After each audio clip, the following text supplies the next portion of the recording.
What's going on, everybody? My name is Jack Kelly, host of Point to the Spot. Joining me today, as always, is my entirely bonkers friend, Reed. How are you? Better than you are, Jack.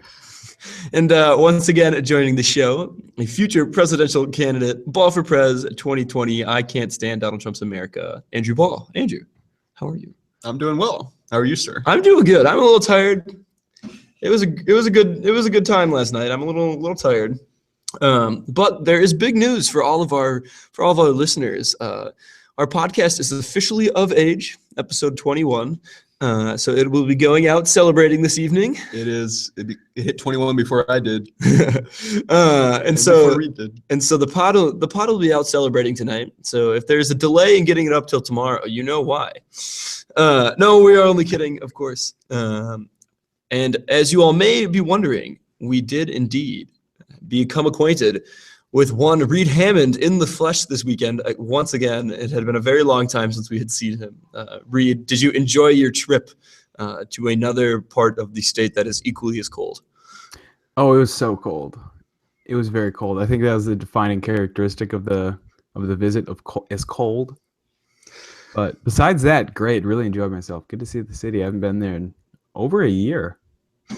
Yeah. So Point to the Spot Summit 2K17 was a roaring success. It was a roaring success. A big shout out to the Cooper's Tavern for hosting.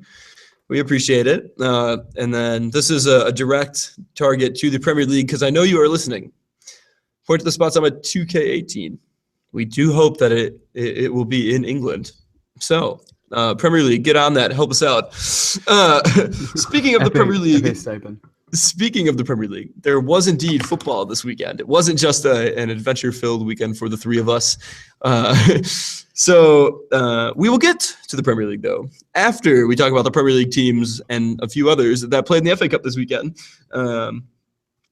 Good action in the FA Cup this weekend. And this is the year where it seems that every quote-unquote big club, if you will, is really putting it on the line and making the cup relevant again. We have the likes of Tottenham, Arsenal, Manchester City, all advancing into the semifinals, and then we have Chelsea and Manchester United tomorrow. So it's going to be a Big Four showdown at Wembley in a few weeks' time. So it's good. But we'll start on Saturday. Middlesbrough played host to Manchester City. Very quick start for the Citizens in this match. David Silva scoring in just the third minute of the game. And Middlesbrough just really never looked up to the task. And of course, they killed the game off with a slotted goal from Sergio Aguero, who kind of came falling into the box and got a toe to it, and then it went in. I don't know. Impressive performance from Guardiola's side, or was it Burrow? It was pretty much one-way traffic the whole game. Gotta give City credit. You know, the FA Cup, there's always the magic of the cup trademark that can happen. And City made sure there was no magic to be had at the Riverside. Cannavaro also continuing his run of form, not the most attractive goal he'll ever score, but, you know, he's proving how indispensable he is to this side. And I think that it'll be a fun semifinals. We have potentially, if Chelsea win tomorrow, the top four sides in England this year in the semis. And Manchester United win tomorrow. I think it'd be fun to have a Manchester derby in the semis and a North London derby in the semis. That could be fun. A lot of storylines there. Very, very quick shout out to Leroy Sané, who was just playing out of his skin. And that man he took a while to get accustomed to this English style of play, but it really seems like Guardiola has him firing on all cylinders finally. He's such a good player. He's going to be so good in 3 years. I agree. But a team that looked very good on Saturday, because I don't get to say these words very often. Arsenal Football Club 5, Lincoln City, the Imps of the 5th Division Conference National from England, 0. I don't know. I do give, like, obviously Arsenal was expected to win. They should have won. They won, dominant fashion. But I do give credit to Lincoln. They came and forced a couple of big saves out of Petr Cech in the first half. And really, even Walcott's goal was a little hard on them with the deflection that ended up beating the goalkeeper. But I give credit to them. They had a good run, obviously making it the farthest a non-league team has ever made it. But in that second half, you really just saw the quality difference, I think. They kind of just shredded them. Arsenal shredded them, picked them apart with a couple of those passing moves. I mean, Aaron Ramsey walked the ball in, as Reed so loves to describe Arsenal's playing style. One thing that I will say about this match, Kieran Gibbs only scores screamers. All I have to say about this one. Of course, you two were there to watch it. What did you think of Arsenal's performance? I think this really rekindled my love for English football because we're going to run through some of the names in the Lincoln City team. Waterfall, Woodyard, Raggett, Power, Hawkridge, Muldoon. This is not a soccer club. This is a team of privateers. And I think that really we need to be paying more attention to non-league football in the U.S., as we've done in this show before, but really in England. No, in all seriousness, it was some resolute defending from Lincoln in the first half. They did themselves proud. Arsenal, too much quality, which we all kind of expected, but a lot to hang your hat on if you're Lincoln. I'd love to see them establish themselves as a consistent League One side in the next half decade to decade. I think that'd be good for everyone in English football. I agree. One drawback of this match, Alex Oxlade-Chamberlain leaving in the first half with an apparent hamstring injury, which is never good. You never want those deep tissue issues with those quick players, as we like to describe them. True. Yeah. Reed, what did you make of the game? I just wanted to make a quick correction to Jack's previous statement, as I still like to do. It's not that Kieran Gibbs only scores bangers. It's that Kieran Gibbs can only score bangers. I can't believe he could not just get ahead to that. He got ahead to it. It just was a very It just bad- was too much head. Yeah. Which is okay. No, this is a PG-13 podcast. We're not following that to its conclusion. Moving on to Sunday's matches, the other team in the infamous North London derby, Tottenham Hotspur 6, Millwall, the beloved friend and partner club of West Ham United, 0. This game,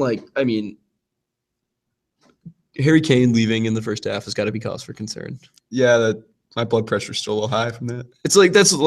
You can talk about the 6 goals in the Son hat trick and Dele Alli scoring and Janssen finally doing something for once. But the big thing is that Harry Kane left injured in this game against Millwall. Yeah, it's cause for concern is a good way of putting it. Although, our schedule does lighten coming up a bit, but you never want Harry Kane out. Period. Yeah, especially given the form he's been in. I'm really going to say, from a West Ham perspective, you really couldn't have a better day out. You got to see Millwall tear up Tottenham outside of the pitch, and then you got to see Tottenham tear up Millwall inside of the pitch, and Harry Kane went down. So we're on a roller coaster that only goes up. It's a great end of the day. Yeah, of course, this was also a big match because Millwall, their supporters contributed a little bit of free demolition to White Hart Lane. So Spurs don't have to worry about renovation costs so much after all. Yeah, it was good. We got to show Millwall what a proper club looks like. And also, it's not just the demolition of the club, also shameful display from the Millwall supporters, some racist jaunts towards Sung Min, which Millwall. And then he rubbed it in their bratty little faces with a hat trick. So good on Son, who will probably be called upon to replace Kane. Spurs and West Ham fans don't get on about a lot, but the shared hatred for Millwall, as I think all sensible human beings should have, does get me and Andrew through the day sometimes. Yeah, Son did look good in this match, which is good. Some Spurs fans have kind of been hating on him lately, saying that he's been a little anonymous in the past half dozen matches or so after kind of a torrid start to the season. So he very much kind of, when he gets rolling, continues that. He's kind of a momentum-driven player, so this will give him a lot of momentum, I think, next run of matches. Yeah, I think it'll be good, especially with Kane leaving through that injury. Yeah, fingers crossed. Pochettino has to be a little encouraged that his other preferred striker, is finding a bit of form. We'll move on to tomorrow's match. Chelsea playing host to Manchester United. Of course, this was the one that everybody had circled on their calendar.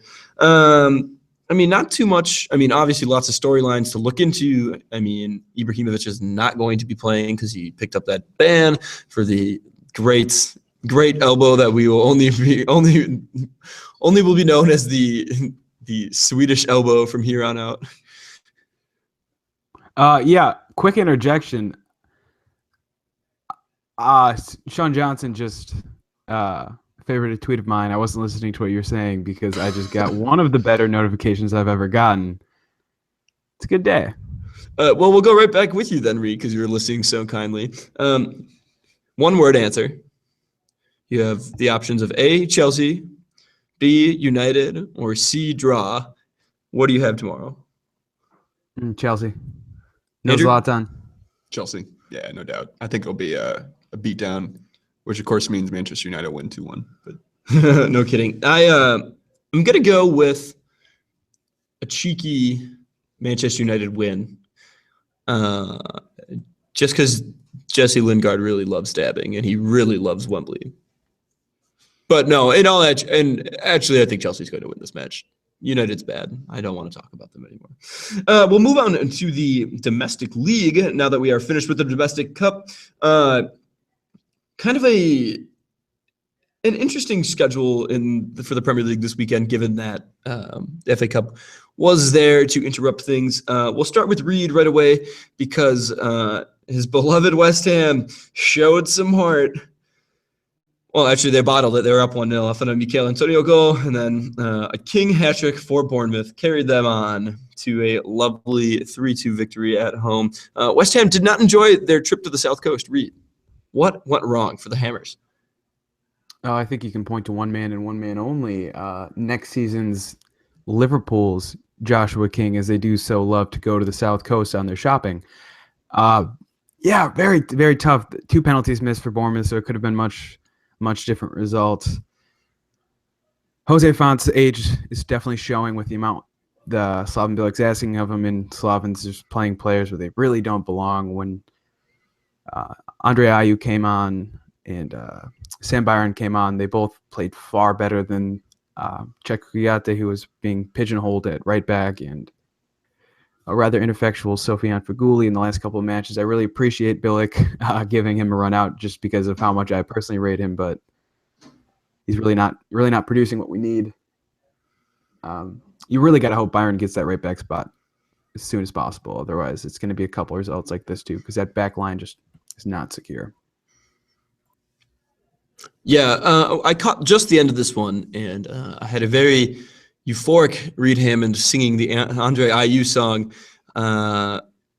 but it was short-lived as King kind of finished off the sitter to put them ahead. We'll move on into the second match of Saturday, if you will. Everton 3, West Brom and Albion 0. There's only one thing to say about this game. Reed, this is the part of the show where I want you to edit in the Morgan Schneiderlin song. I will. It's a good song. I'm also going to edit in the IT crowd skit. Okay. Yeah. And so we're going to come back and I'm going to talk about Morgan Schneiderlin bagging his first goal, and then we don't really care, so we can move on to Andrew's favorite club. Mm-hmm. All right. Of course, Morgan Schneiderlin got his first goal for the Blues on Saturday. They love him in Liverpool.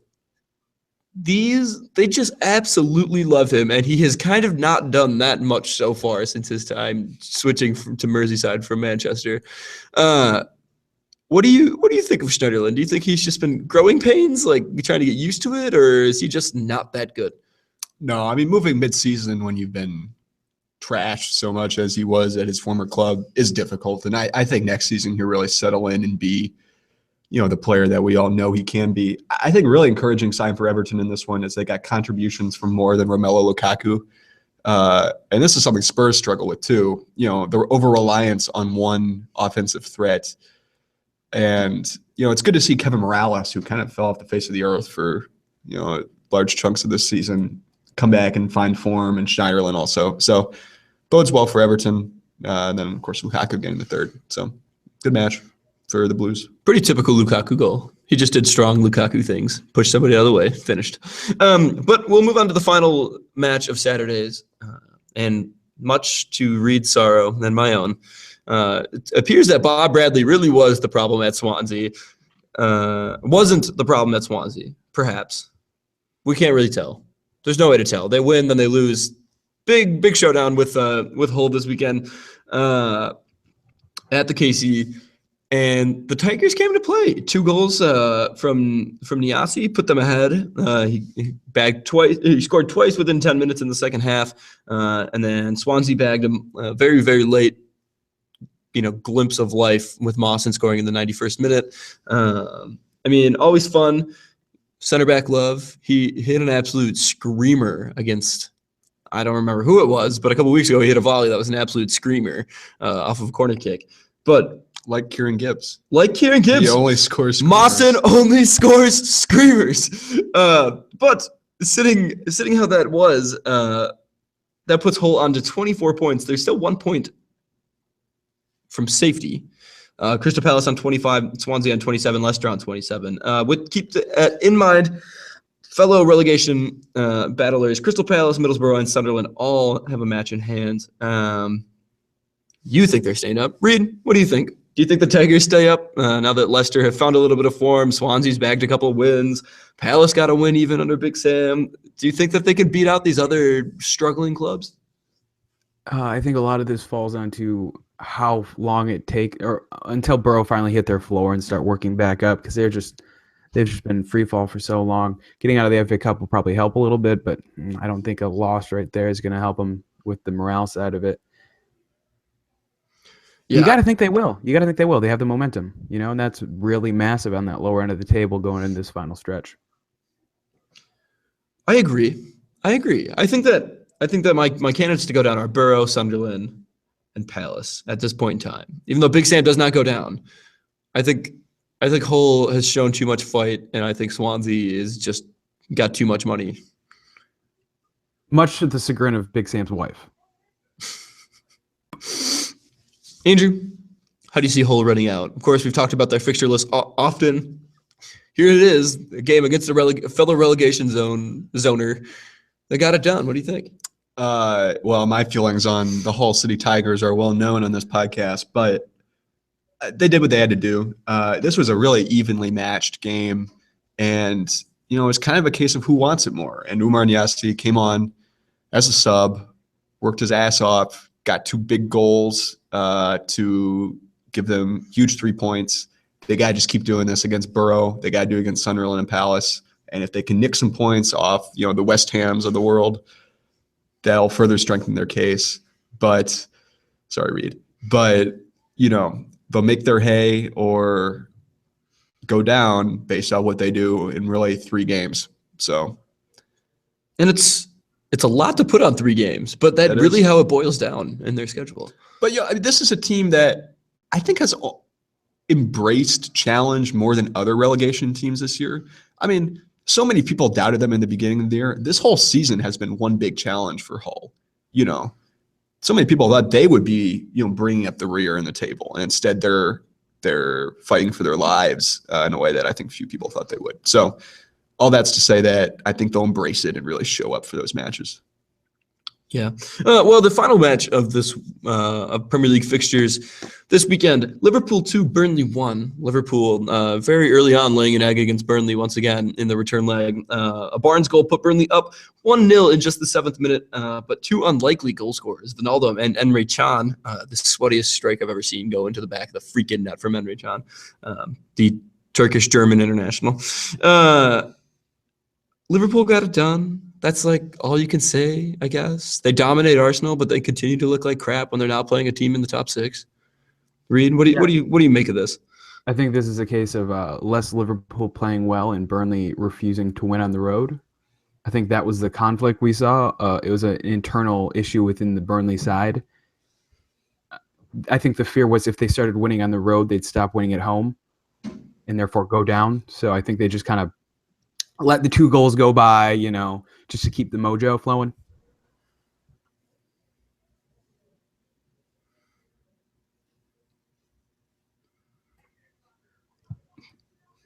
I thought you froze. Did he freeze? Yes. Did you say anything after to keep the mojo going? No, we'll cut this in post. Yeah, we'll fix it.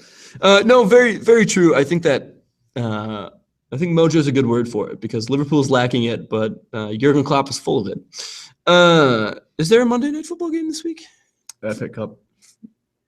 Just the FA Cup, Because right? it was going to be Chelsea was going to play Watford tomorrow, and then they obviously had to postpone that. Yeah. Reed, we got to do a lot of post fine. fixing. It's fine. All right. I got nothing to do. True.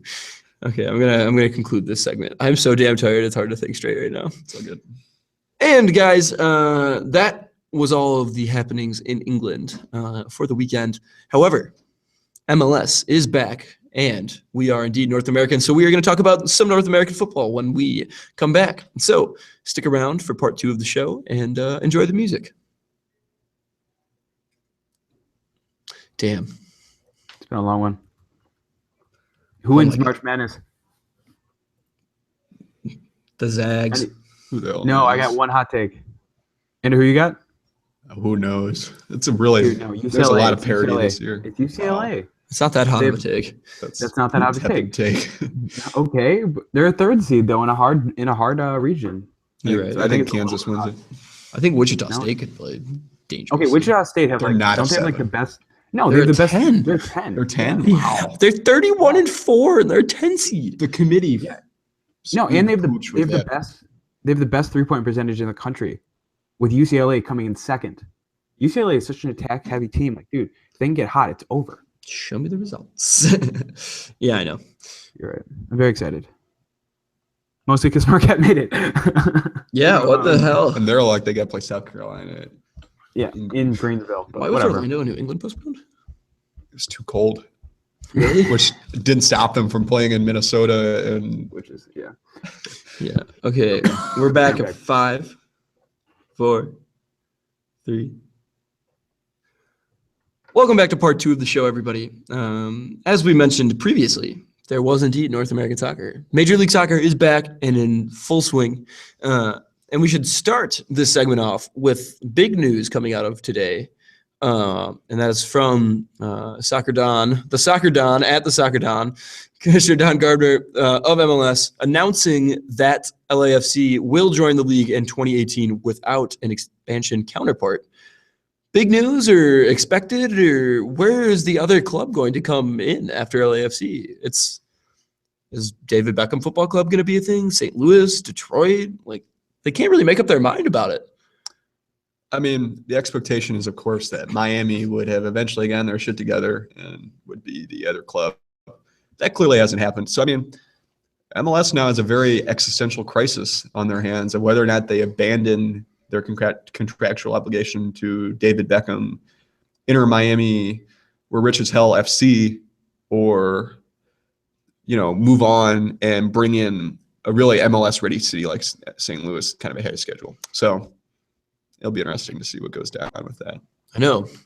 And, of course, we've heard all about it. It's been just in the headlines. Chicharito Hernandez, Javier Hernandez, not getting along, apparently, with his teammates over in Bayer in Leverkusen. Because he's the only player worth a damn on that team. Very much expect him to be LAFC's poster man when he returns to North America. I can very much see it, him signing on this summer and then having one of those deals where he goes on loan for the first 6 months of the season, or goes on loan for the like an entire domestic league in Europe and then coming back. I think the issue is that Bayern are expecting him to play all 90 minutes. You know, he's just not used to it. His body can't handle not coming off the bench. It's how he was raised. Yes, this is true. He was a super sub, but that only applies when he's playing for Mexico, I feel like. Only time will United as tell. well. Only Yeah, time will we'll tell. find out. Anyways, there was football. And we'll start because Reed and I were happy for once.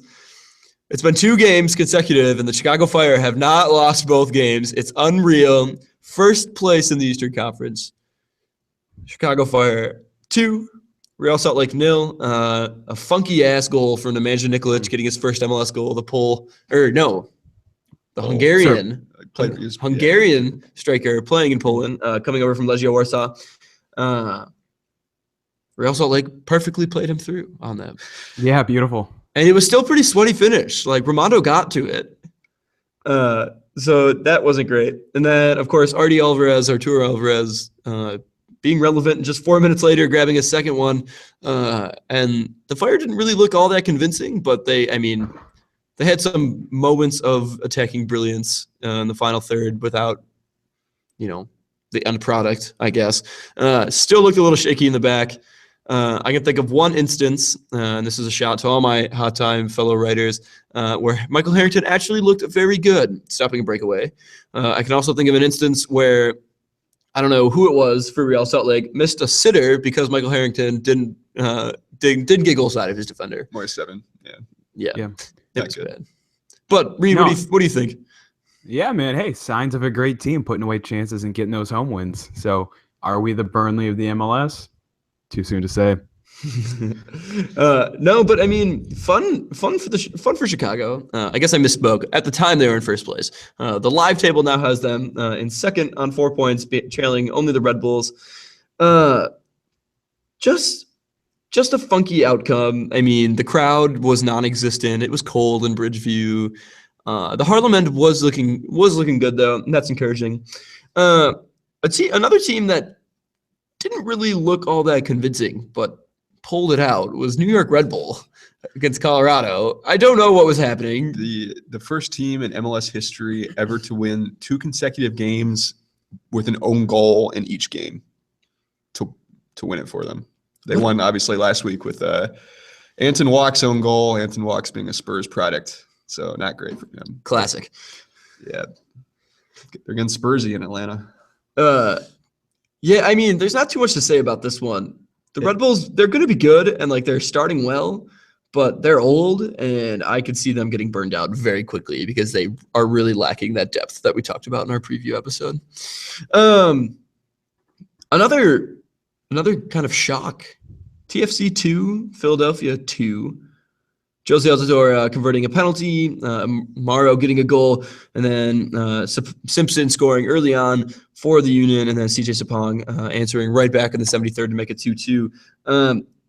TFC, for as much praise as we gave them, I mean, struggling a little bit. 2 games played, 2 draws, haven't really looked that impressive. I knew we had some question marks about their defensive, against the back line, and I think that it's kind of showing. I mean, we talk about the attacking firepower, but it might be showing now. And a draw on the road isn't the end of the world, though. You know what I mean? Yeah, I mean, you're only two down, 32 to go. That's true. Yeah. I mean, the thing is, in MLS, when you build a team and you go all in on the attack like they have, that's got to come from somewhere on the back end. And in their case, that's a little bit the defensive side of things. They'll be fine. I'm not too worried about Toronto. Yeah. However, they're not going to reach their goal of 100 points on the year because it's already impossible mathematically. Another team that played in MLS Cup last year that is struggling after losing last week to the Dynamo, drawing at home against the Impact. Granted, the Impact are a much more formidable side, but they left it late. Took a Will Bruin 94th minute equalizer to get Seattle level. And I mean, they kind of pulled this out of nothing. They got questionable PK in the 83rd minute. I think that he went down a little soft, and I'm not sure he was in the box. Reed, what is going on with Seattle? And how did Montreal, who is usually so sure once they've got the lead locking things up, what happened? That was a weird one, It's hard to put your foot on. It's hard to put your finger on. It's hard. Hold on, let me rephrase it. It's hard to point to the spot sometimes with these MLS teams. It could be trying to work in. It could be a Sounders team trying to work in Clint Dempsey into the squad again because they got so used to it. They're a very hot-handed kind of team. I think this is a cold night for them, especially a little disjoint between the attack and the defense, but I tip them to come back. It's not, again, a draw is not the end of the world. Montreal are proven to be, slightly better than we gave them credit for. Yeah, I mean, I think the Impact can be good. A team that is just stunning people thus far this season, though. First place in the Western Conference. Well, I guess second on goal differential now that the Timbers have finished. 6 out of 6 points for the Houston Dynamo. We were talking about them being the worst MLS side ever. What? Ever. I don't know about that. I'm so confused. And they got it going early, second minute, and 3-1. It like doesn't look that much of a thrashing, but like Kamara scored in the 93rd minute. It's not like Columbus had anything going for them. It was a consolation goal. And they pretty well dominated last week. I don't remember who said they'd be the worst MLS team ever. Hopefully it wasn't me. Reed Okay, did. you Hot takes. were wrong then, and you're still wrong now. Two things I think really make this team. Cubo Torres, it's kind of obvious, but he's finding his form again after just being invisible man last year. And then looking to guys like Romel Kyoto, who has been on fire to start the season. He has been, you might call him a dynamo for the Dynamo. Also good to see new signing Alberth Ellis, who I touted in the preview show opening his account. The Dynamo, I don't think they'll keep this up. They're going to be a very fun team to watch because they attack like no one's business. And when you're bringing guys like Mauro Manotas and off the bench, you got some resources at top. And again, I think they kind of paid for that. Their defense is a little thin, but you know, it's good to see them in the mix. Yeah, I am surprised that they're doing so well because they're almost playing we're just gonna try to outscore you, and that usually does not bode well for teams in the Western Conference because quality is just so much better than the East.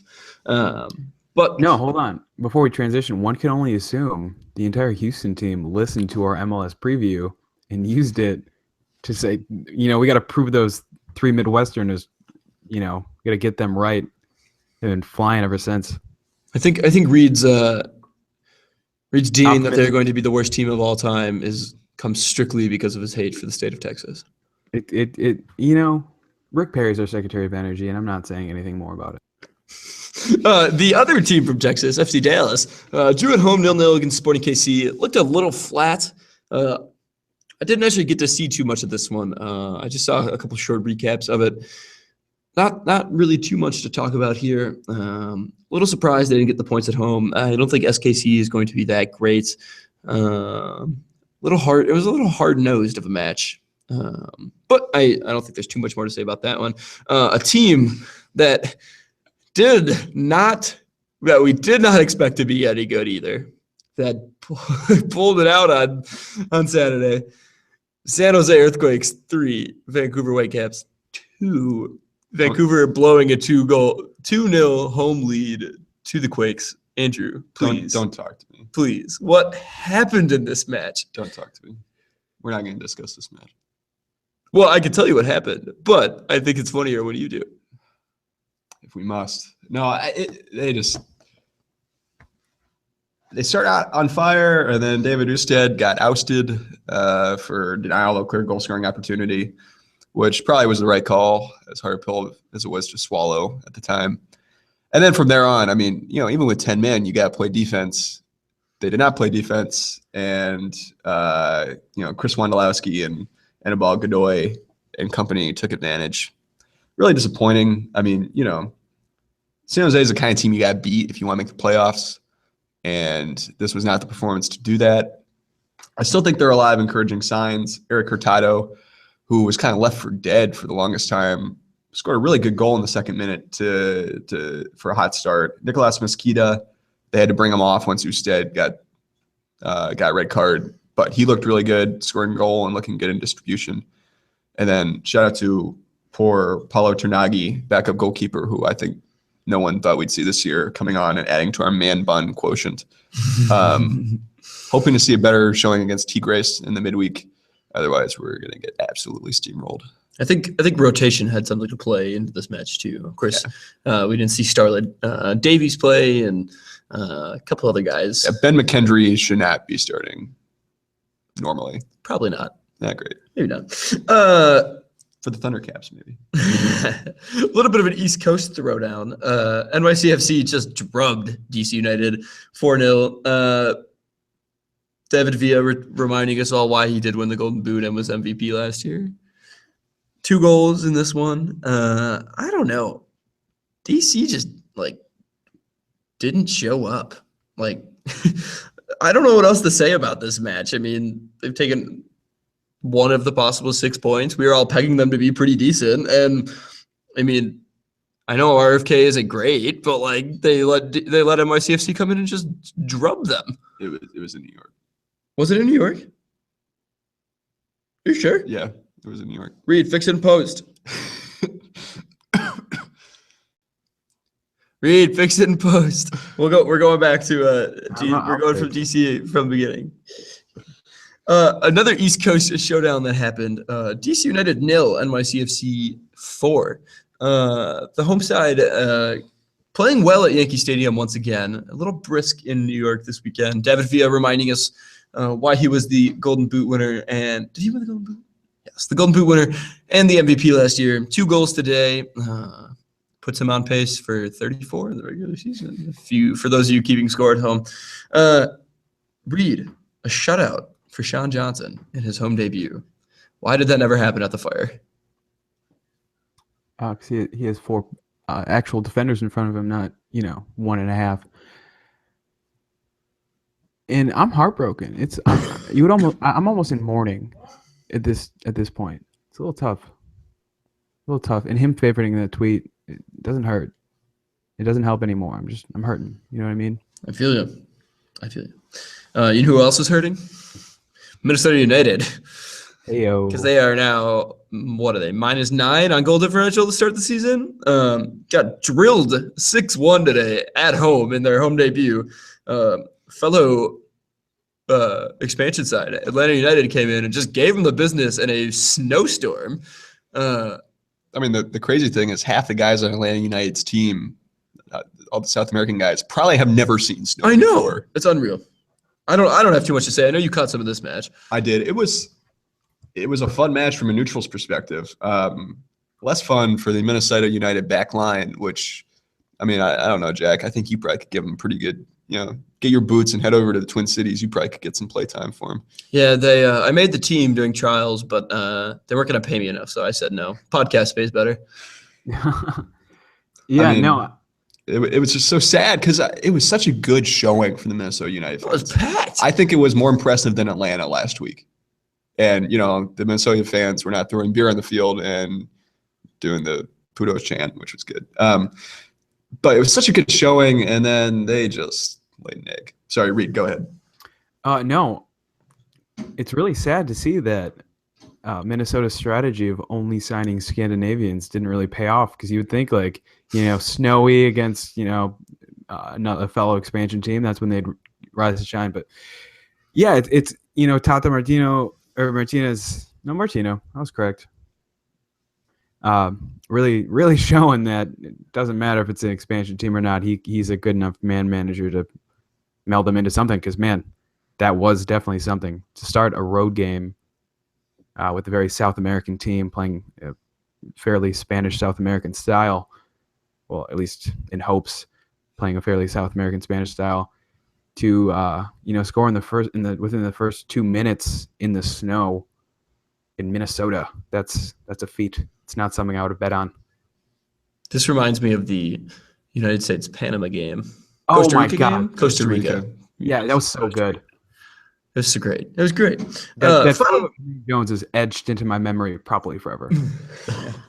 The final match of this weekend's MLS game, week 2, Portland Timbers 1, LA Galaxy 0. This becomes on the back of a Diego Chara 8th-minute goal. And good God, can the Portland Timbers play counter-attacking football? Galaxy had absolutely no chance on this. Portland is just good. They're going to be very good, and I think that currently they should be favorites to win MLS Cup. Remember who said that on the preview show? Yeah, I put them in the final. I don't remember that, but if you did, fair play to you. I think I said Portland at TFC. Well, that's also who I said. Okay, well we're all geniuses. Hey, Reed, put it in the show notes. We're all geniuses. I think is the lesson here. It is indeed. Helped by Gel Van Dam getting sent off in the first half. That kind of killed any hope the LA Galaxy have. Although Jake Gleason was called upon to make a big save in stoppage time to preserve the 3 points. So That's true. I love when good the on Galaxy Portland. lose. Yeah, Whitecaps, for all their flaws, are ahead of the Galaxy in the standings. I love when the Galaxy lose. It's my favorite thing. Reed, do you also hate the Galaxy? Do you love when the Galaxy loses? No, I support All American Soccer because I'm a patriot. Okay, Donald Trump. Read out. Go away. You're fired. I think that's all we have for today.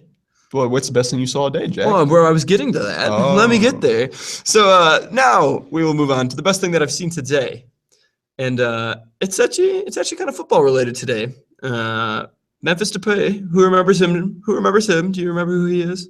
Who? Memphis who? Memphis, Tennessee? Memphis, Tennessee. Happy No, FIFA Memphis 15. alive and well with his good friend Dimitri Payet playing at Lyon. Nope, Payet's at Marseille.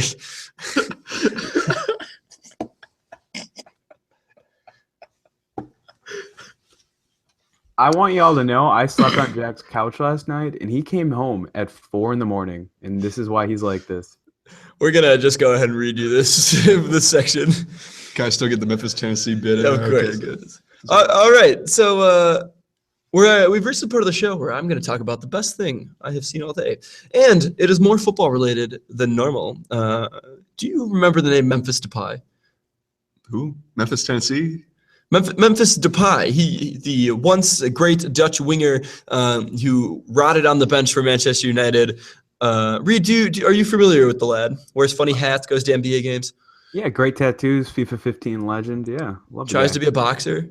Oh, he should. It's a long life. Yeah. Well, let's just take a side note. I saw a photo of him. He was wearing Louis Vuitton boxing gloves when he was doing some fitness training during Leon's off week. That's how we all roll at Point to the Spot, Jack. I don't know about you. You're right. But I mean, like, those are like $28,000 boxing gloves. I looked it up. Yeah. Like I said. Yeah, Jack, aren't students notoriously flaunting wealth? I thought that's what students were meant to be doing. What have you been doing? Where have you been using your loan? I hate you all. Anyways, his goal today, he scored from half field, chipping the keeper. I don't even know who they were playing because it was Ligue 1, and I don't really care. But absolutely brilliant finish. He kind of turned and he's turning back, and it's like, oh, here comes the back pass. He takes one touch, sets himself up, and then just hooks it perfectly over the goalkeeper. We'll make sure Reed gets a link to the video in the show notes. Classy finish from Memphis. I think this is the part of the show where we all give a round of applause. Class finish from a class guy. And so, yeah, that was the best thing I've seen all day. Good. They were head nodding. This is a podcast. They can't see those head nods. This is just like a long, awkward pause. But I think that is going to do it for the show today, guys. Of course, we are all available on the social, if you will. Reed, where can they find you on Twitter? At that one kid Reed. And Andrew? At Andrew Ball, BAHL. Of course, you can find me on Twitter at actual Jack Kelly. I am actually Jack Kelly, after all. Make sure you're following the show, guys, at Point to the Spot with the number 2. Make sure you're tweeting us about everything and anything football. We love to interact with you guys there. And if you ever have something you want to hear us talk about, tweet us and let us know, and we'll make sure that we get it covered on the show. Also, make sure you're following our partners at American EPL. You can find them online at AmericanEPLthoughts.com. Essentially, the written equivalent of the three of us rambling on about football. They do great stuff. More refined, but they do great stuff. Travis was on an episode long ago. We'll make sure Reed gets that in the show notes in case you missed it. And that is all we have. Thank you all very much for listening. We hope you had a great weekend. And until the midweek, take care. I'm going to end up publishing the show notes. Jesus.